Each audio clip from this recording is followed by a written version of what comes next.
Hello, everybody, and welcome to the podcast. My name is Bree Noble, and I am here with David Cutler from Savvy Musician. And I'm excited to dig into all this stuff because I know he and I have a lot of similar views on how musicians can make money, be successful, all those myths that are keeping them from, keeping them thinking they're starving artists and all of that. So we're going to dig into that. But first, I always like to provide context, and I want to have David give you a little bit of his backstory, how he got started as an entrepreneur, what is his musical background, and how he ended up where he is today. Great. Well, Bree, it's so nice to have some time with you. I've been a fan for a long time, and I really appreciate this time to chat. Looking back, I can't really remember what happened first. Music lessons or my mom yelling at me. But I started classical piano lessons at age 4 or something like that. But even back then, I was not quite like the other kids. So I'd be practicing my Mozart and just, shaking it up a bit, changing the notes and the rhythms to make it a little better, which I'm not sure if it did, but, beauty is in the eyes of the beholder. That did not make my mom happy. And so she would bark at me, David, that's not what it says. Play what's on the page. You're doing it wrong. But what she didn't yet realize was that whether because of an inherent need to be creative or maybe just a short attention span, something inside of me had to find my own voice. Hmm. And so it was those inclinations that ultimately led me towards jazz and composition and two places where creativity was not only tolerated, but expected. So my early background was in these two very different worlds that taught such different lessons. As a classical musician, learning about having a work ethic, a commitment to excellence, as a jazz musician about taking chances, walking the tightrope, and finding your own vision. Then going on, I did all the right things. I went to all the best schools, got all the best scholarships, all those things. And it just seemed like I was doing what it takes to be a successful musician until something pretty tragic happened in my life that changed everything. I graduated. And then at that moment, I had to figure out, what on earth am I going to do with my life? And from where I was perched at that moment, I felt like classical music was dead, jazz was irrelevant, and I just felt like my whole voice had been a lie. So I went through a very difficult process, but ultimately came out determined to solve my life and my career. And I didn't really know how to do it, but I had one idea, which was to see if I could take lessons from music and apply it to other areas of my life. Like I could arrange a tune, could I arrange a marketing campaign? I was passionate about learning about music, could I be passionate about learning about personal finance or whatever it was? And that was the beginning of the journey. So, what year, might I ask, what year did you graduate? That was a long time ago. That was Me in too, so don't worry, no shade. yeah, that was in the 90s. Me too. Me too. Yeah. And I was the same way. I was like, oh, okay, now I feel like I was like left on the corner with like all this like talent and knowledge and I was ready to be a great musician, but then I was like, okay, now what? Well, I think back in those days, you were trained, you should feel guilty if you even secretly admitted that you didn't want to live a life of poverty. It should be Mm. enough to do it for the art form. So there was a guilt thing that came along with that for a while. Interesting. Yeah, I mean, I think there was, but there was also like oh, music and business are separate and we don't train you for that. Yeah. And that's kind of, I decided to get my own music degree as well, just because I kind of saw the writing on the wall, but then I didn't know how to combine them. So I ended up going into business and, being a director of finance at an opera company and that kind of thing. And so what made you, because you said like, oh, I'm going to take my passion and my organization and my arranging and all that and put it toward entrepreneurship type things. What made you think that you had the aptitude for those? Well, kind of, I didn't have many choices. That was you have to make your own path. And so I just kind of started, I'd always been creative artistically. So when I started doing that with business models or creating projects that were not like the other ones that were out there, I started having some successes. And then I started to notice that these problems were not unique to me, but my teachers and my students and friends and colleagues were facing similar kinds of issues. So I just started talking about these issues to anyone who is interested and kind of working through things. And that ultimately led to lots of talks and to my first book, which came out in 2009, which is called The Savvy Musician, which is really the first of its kind that focused on these issues of, especially for trained musicians, like what on earth are you going to do with those things? Yeah, that was really early in the landscape. I mean, I think I had started my Women of Substance brand at that point. I was deep into being a musician at that point. I had not started with the business side yet until basically 2014, 2015. So you were super early. And it sounded like what you were doing was basically looking for problems to solve. So what made you think, like, I can solve these problems?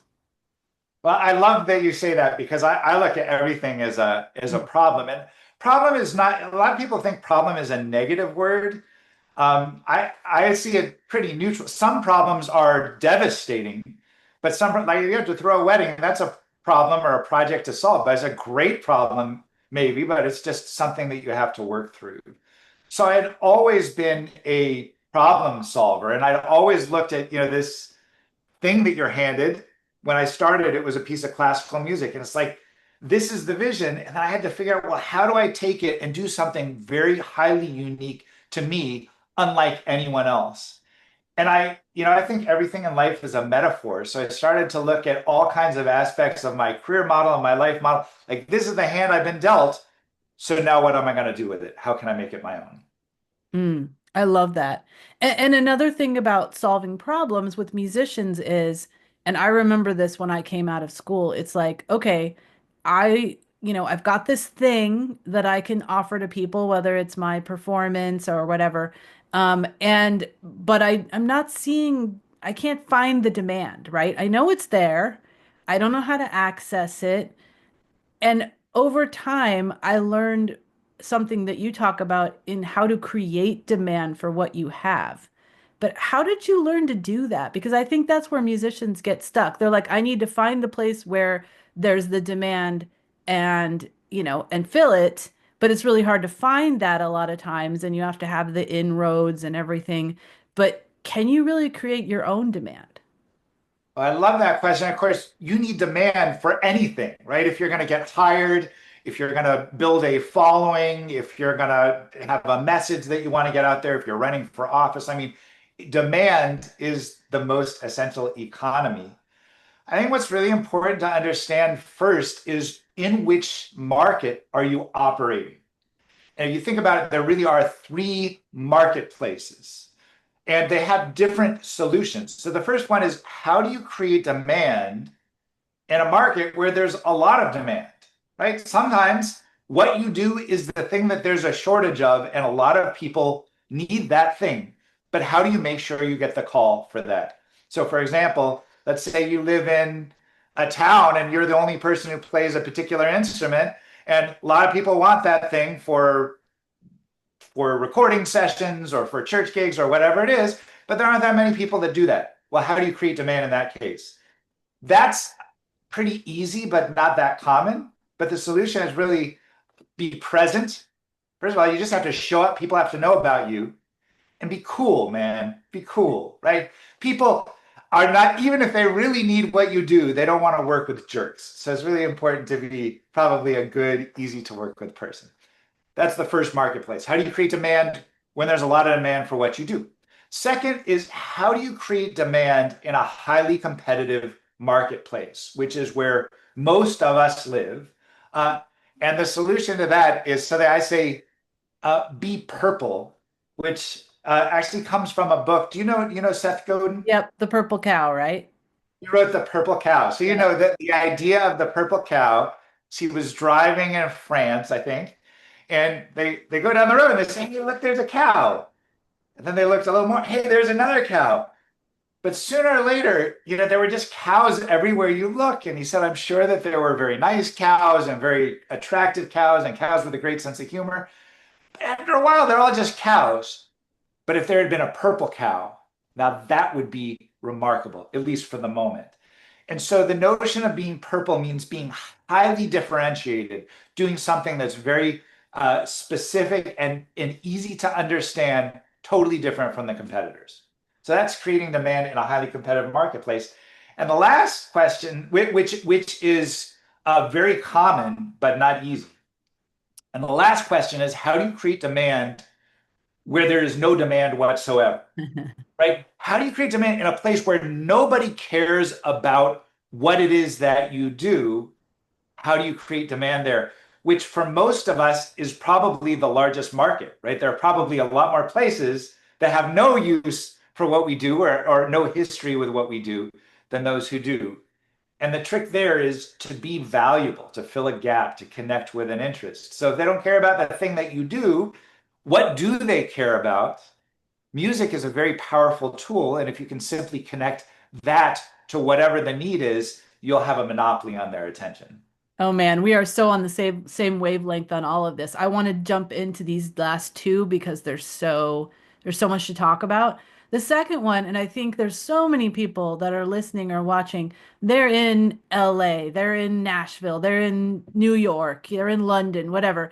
They're in a place where there are so many musicians. I live in Southern California, so I know what this is like. And so how do you become that purple cow? And is it different for different industries? I think as a singer-songwriter, it's much easier to be a purple cow, but if you're a classical musician, can you do that? Uh, Absolutely. And I don't know if it's easier. I would guess in every industry, for singer-songwriters, there are a lot of people who write songs and sing, and it's highly competitive space. And so how do you stand out? I think everything is, of course, contextual. And so, one question I think if I ask a lot of musicians, what makes you good or what makes you not good, you get a dissertation about that. But a question that's really hard for a lot of people is what makes you interesting, right? In a world that is oversaturated with talent, what makes you stand out? And there are a bunch of strategies for doing this. In a new book that I have coming out called The Savvy Musician 2.0, I address six of these in a chapter. And so maybe I'll share some with you and then can go in more detail if you want. But one is to get small and then blow up every square inch of that space, right? So to really be about a niche thing. If you're a songwriter, everyone does that. But if you're a songwriter and you focus only on things that happen on the moon, right? That's a very specific thing, easy to understand. And there actually are communities of people that love the moon for different reasons. And that could have more than, you get more than your fair slice of the cake by just focusing on that. So one is to get small and then blow up every square inch of that space. The second is to get really broad, to be like an everything beggar, to bring it all into there. Uh, a third one is about combining talents. We live in a world where it is, if you think about it, is oddly unremarkable to do one thing remarkably, Mm. and yet we are still fascinated with multi-talents. And that's harder to emulate a combination of talents. So it's much easier for a video to go viral, for example, if you have one person playing five instruments, as Mm. opposed to five people playing one instrument apiece, even if the audio is exactly identical. So we are fascinated with that. And you can integrate multiple talents that you yourself have, or even do unusual collaborations, because most people do the same thing. So those are just a few of many ways. Yeah, I like that. And this kind of goes into the next thing I want to talk about, but like combining talents, like for example, I was not just a singer-songwriter, but also a speaker. So I would combine those things. Or there are people who are authors. And there might be someone who does the stand-up comedy and music, right? You can combine our dance and music or art and music. Like there's so many things that you can do to stand out in that way. And in that same way, that number three that you talked about of being able to um, create demand, right? Create demand for something that they don't know that they need. And this is something I talk about a lot because I do believe music solves a problem, but not in the way that we're taught in business, because a lot of people don't know they have the problem, right? The music could, change their life, but they don't know that it's going to, they don't know that they're looking for that in a piece of music. And so how can we create that demand? And I think some of it has to do with pulling in some of our other talents for sure. Yeah, I think, that was a big issue, of course, with COVID, right? Because now all of a sudden every concert venue worldwide is closed down. And there was a real question, I think, for all of us as musicians, like, what does the world need of us at this time? Because we can't give you a shot. We can't heal you in that direct way. We can't even convene. And so that was a really interesting moment. And so I remember going, once kind of realized, okay, this is the moment where we are trying to figure out, well, what is it that music does so well, better than anything else? And what does the world need from us at this point? How can we create demand through that? One of the projects that I spearheaded at that time was something called Celebrating Local Heroes, where involved a whole, this was, I also live in SC, but another SC in South Carolina, Mm. so Southern California. Uh, and so we had all kinds of partners for this, but essentially we organized, we identified 10 professions that were on the front lines of COVID-19. Uh, and then we paired each of these. We identified a local hero, someone in the trenches that represented nurses or truck drivers or grocery workers or whatever. These heroes that were making our world work at that moment. We paired each of them with a band or a small group and a composer and did a few things. We filmed these short video vignettes where they talked about their life in COVID and commissioned composers to write for it that was then recorded by the group. And then we organized all of these community outdoor concerts in site-specific locations meaningful to the profession aboard something that actually some of my students had invented called a concert truck. They came up with this idea of let's convert a box truck and put a piano on it and do things. At one point, thinking that would be another cool way to experience music, having no idea that at one point that would be the only way you could safely experience music. So their careers took off during COVID. I mean, that really helped them a lot. And I saw that, by the way, I interviewed lots of musicians and had heard so many stories of people where COVID helped show them the way. It helped them understand something they just couldn't without that constraint in life. So anyway, we did all these concerts all over the place and it goes deeper and deeper, but it was truly meaningful and gave me a lot of insights about what we can do as musicians that are better than other professions, just the way that we can build community and tell stories and elevate a voice. That is super cool. I love that idea. And yeah, like innovation is a big part of this, right? So, how do we start to think like innovators? Hmm. Well, it is. I think everything is transferable. So, hopefully we're making creative decisions in the music we make and about the world that's all around us. A lot of my focus has been I run what I call innovation games. Mm. So it's about gamifying the process of team-based problem solving. And so I do this a lot with uh, organizations. It could be musical organizations or with a band or any community. You can do a game on your own, but I like to work with communities. But essentially, when writing a game, the point is not to come up with the answer. I think so much of the time when we have a question uh, to solve, we just start thinking about, well, here, what should I do next? And we start throwing out answers instead of really figuring out what's a process that can ultimately get me to a great solution. So, one rule of innovation is, how you ask the question impacts the answer. Most of us ask boring questions, so as a result, we get to boring answers. But if you ask an intriguing question, you might get an intriguing answer. If you ask a crazy question, you could get to a crazy answer. So even something like, uh, you know, after we're off this call, what should we have for dinner tonight? That it's a fine question, but it's not particularly inspired. So, if I asked instead, what might we have for dinner tonight that will make us laugh uncontrollably in 10 years? Will bring us to a very different kind of place. That's for sure.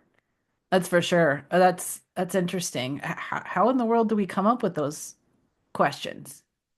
The art of the question, so much of our schooling system is about getting the right answers. Mm, There's an AI for that, right? So the people that are going to really succeed, I think, in the future are the ones that can ask bigger and better questions.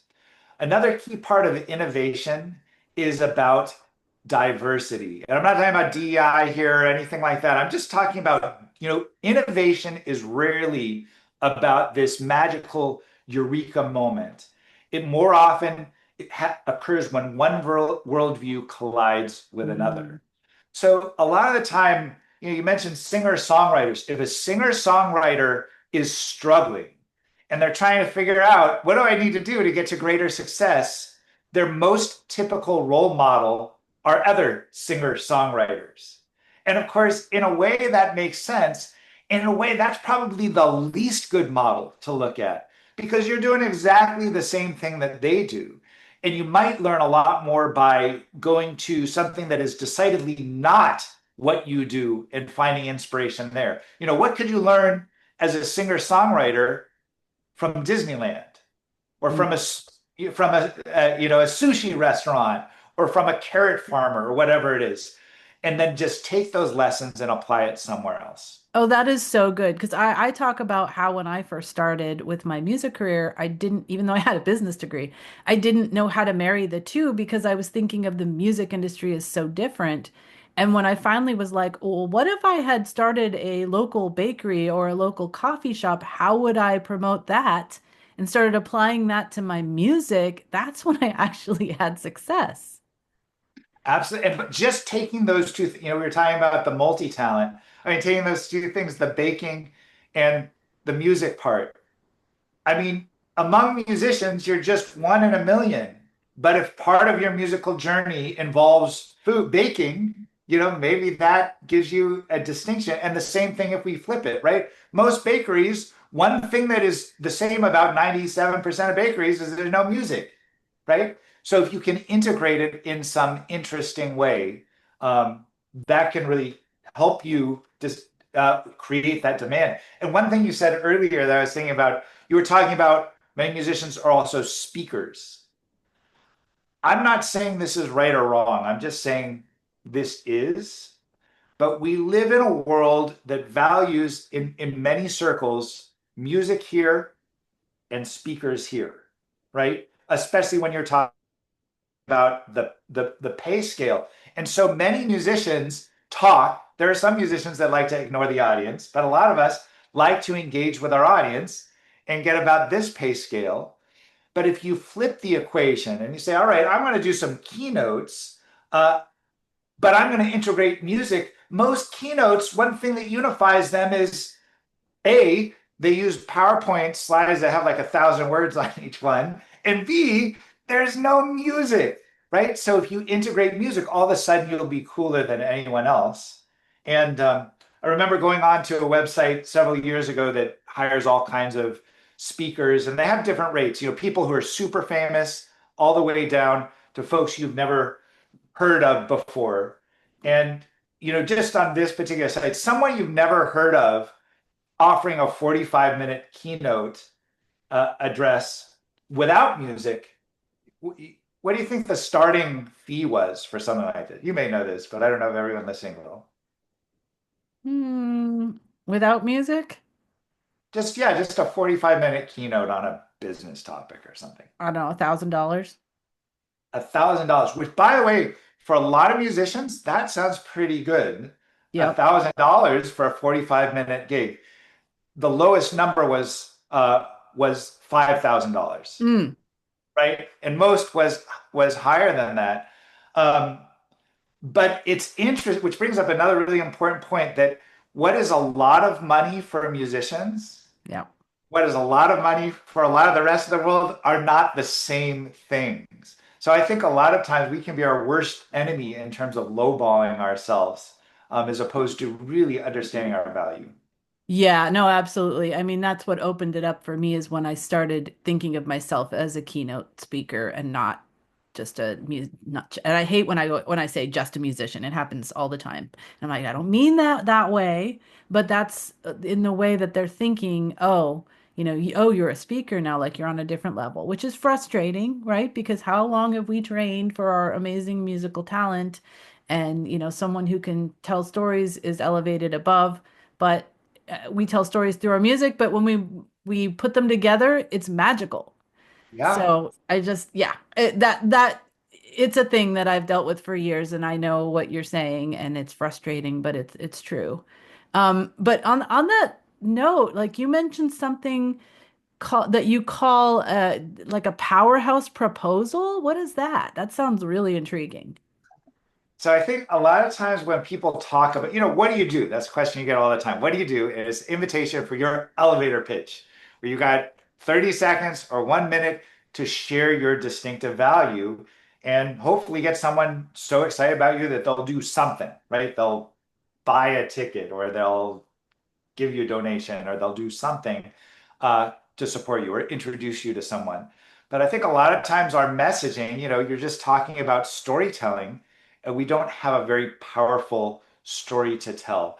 So powerhouse proposal is kind of a structure that I've come up with that I've found is super compelling when people are giving their 1 minute pitch. And basically, here's the formula. So you have one big idea plus three wowables plus a little something extra. So it's a Mm, 5-part structure. So the big idea is basically what is at the core essence of what you're doing, and it should be captured in maybe 2 to 5 words or something. So very simple to understand. It's important that your big idea is singular. If you have two big ideas competing against one another, it gets confusing for folks. And it should be a little bit surprising, maybe not the obvious solution for something, but very clear to understand. And then underneath it are three wowables, and I spell it capital WOW and then ables. But a wowable is just what it sounds like. It's something that when you tell someone, it makes them go, wow. And you don't even have to ask them. Sometimes if it's wow worthy enough, they just, wow, that's cool. And so you can tell if you've wowed someone. And so the trick to a wowable is it needs to not compete with your big idea, but to support the big idea so that each one makes the whole concept really stick. And a little something extra is just something you've probably already, as if that Sunday weren't already sweet enough. You just put a little mm. cherry on top to hit that home run. Can you give an example? I would love to hear an example of this powerhouse proposal.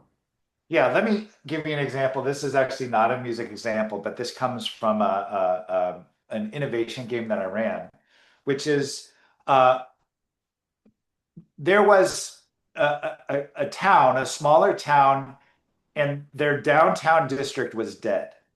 So they wanted to have more people come to patronize their shops and things like that. So they organized this game and they said, we want to commit $100,000 to this, come up with an idea of what we should do to revitalize our shopping district.